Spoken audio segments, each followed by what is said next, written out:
कहा जाता है बचपन की नींव जितनी मजबूत, देश का भविष्य उतना ही उज्जवल।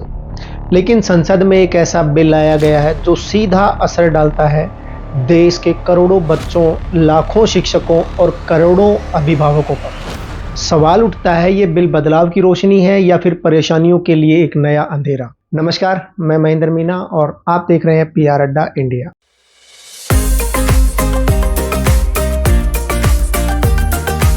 वीडियो को अंत तक अवश्य देखें ताकि सरकार द्वारा लाए गए बिल की जानकारी आपको मिल सके। क्या है बिल का परिचय, आइए समझते हैं। हाल ही में केंद्र सरकार ने स्कूल एजुकेशन बिल 2025 पेश किया है। इस बिल का मकसद है कक्षा 1 से 12 तक की पढ़ाई, परीक्षा प्रणाली, स्कूलों की मान्यता और शिक्षकों की भर्ती प्रक्रिया को एक नए ढांचे में ढालना।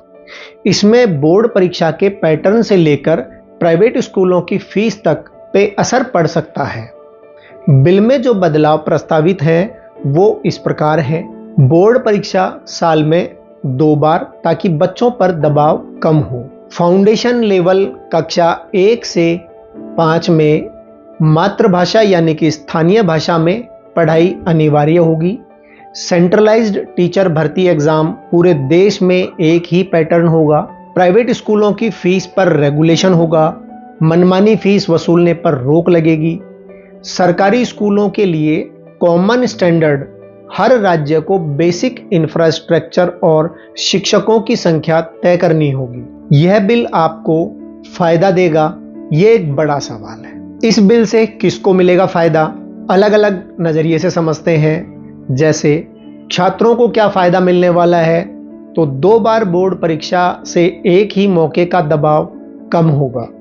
मातृभाषा में पढ़ाई से शुरुआती कक्षाओं के बच्चे आसानी से सीख पाएंगे। माता पिता की नज़र से देखें तो प्राइवेट स्कूलों पर लगाम लगने से फीस का बोझ घट सकता है। सरकारी स्कूलों के स्तर में सुधार से सबको बेहतर विकल्प भी मिलेगा। सरकारी तंत्र की नज़र से देखें तो एक जैसे नियम पूरे देश में लागू होंगे। पारदर्शी भर्ती प्रक्रिया से भाई भतीजावाद और धांधली कम होने की संभावना ज्यादा हो जाएगी। इस बिल से किसका कितना नुकसान हो सकता है, आइए अलग अलग नजरिए से समझते हैं। प्राइवेट स्कूल और उनका मैनेजमेंट, फीस पर रोक से उनकी आमदनी कम होगी।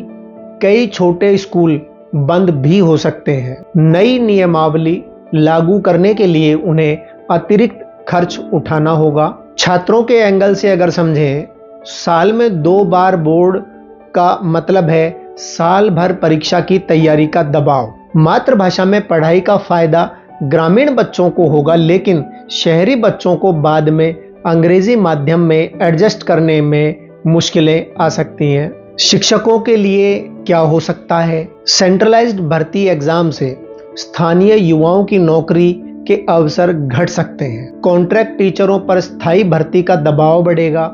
आइए समझते हैं यह बिल जनता की नज़र से क्या है। ग्रामीण माता पिता कहते हैं, अगर सरकारी स्कूल सुधर गए तो हमें अपने बच्चों के महंगे स्कूल में नहीं भेजना पड़ेगा। शहरी माता पिता की चिंता अलग ही है। उनका मानना है, क्या बच्चे साल में 2 बार बोर्ड एग्जाम देकर ज़्यादा नहीं उलझ जाएंगे। शिक्षकों का मानना है, अगर भर्ती केंद्रीकृत हो गई तो हमारी स्थानीय पहचान और रिजर्वेशन सिस्टम पर असर पड़ेगा। अब एक बड़ा सवाल, क्या यह बिल सचमुच बच्चों के बोझ को कम करेगा या फिर एक नया बोझ बन जाएगा? क्या यह सरकारी स्कूलों को मजबूत करेगा या छोटे प्राइवेट स्कूलों को बंद करने की साजिश है? और सबसे अहम, क्या इस बिल में बच्चों की जगह नेताओं की राजनीति ज्यादा है? देश का भविष्य कागज के इन बिलों से नहीं, कक्षा में बैठे उस मासूम आंखों से तय होगा जो सपना देखती हैं डॉक्टर, इंजीनियर, आईएएस या अध्यापक बनने का। सवाल यह है कि क्या संसद का यह बिल उन सपनों को पंख देगा या काट देगा? आपको क्या लगता है, स्कूल एजुकेशन बिल बच्चों का सहारा बनेगा या नया संकट? अपनी राय कमेंट बॉक्स में अवश्य दें। नमस्कार।